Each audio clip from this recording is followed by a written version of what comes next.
Hola, mi nombre es Ludwig Hense y te doy la bienvenida al canal de Escritorio Internacional, donde nuestro objetivo es entender qué es lo que pasa en el mundo.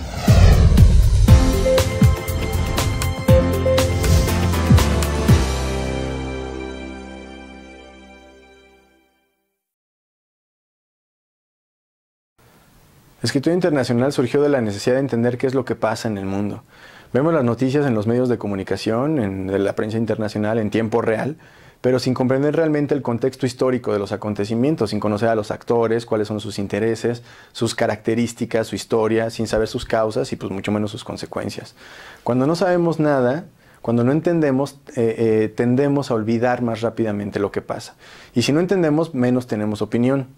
Las noticias pasan rápido y se vuelven una anécdota.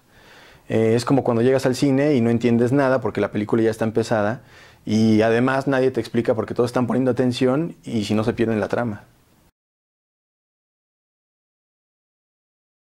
Más allá de dar la nota, de informar, buscamos entender qué es lo que pasa y entender por qué pasa.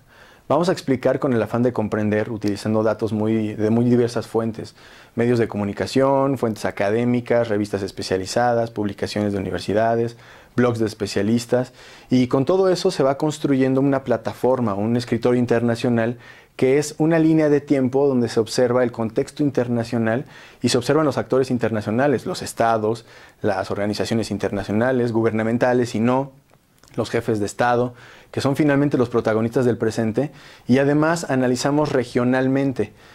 Sabremos de qué se habla en cada región y conoceremos los intereses de los actores y su interacción geopolítica.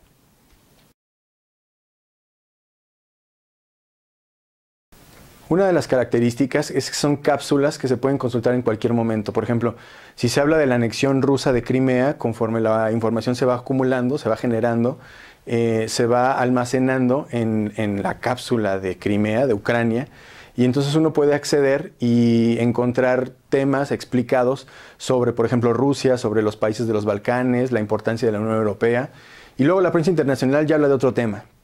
Ya no es Crimea, sino las elecciones parlamentarias en Venezuela.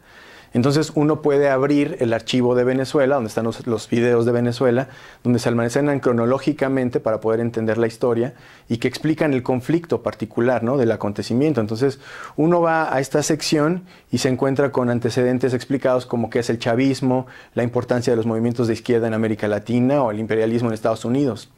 Con ello se comprende el contexto histórico y se entiende mucho mejor la importancia de las elecciones en Venezuela, ¿no? La importancia de que la oposición gane las elecciones, las implicaciones de que Venezuela tenga petróleo, etcétera, ¿no? Analizando los elementos que rodean a Venezuela, podemos entender mejor el fenómeno y ello nos permite tener una opinión, una crítica, incluso poder escribir al respecto.